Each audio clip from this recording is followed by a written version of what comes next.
Hello, in this video I'm gonna show you how to enable or disable the dial display, which lets you see these dial icons.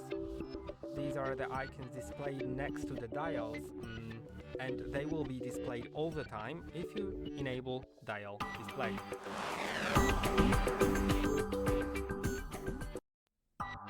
And in order to do it, you can go to the profile icon top right corner, then device settings.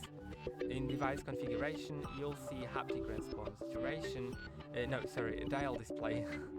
And if you enable it, then next to the dials, you'll see fixed icons, which stand for the actual dial assigned functions, and they will not disappear.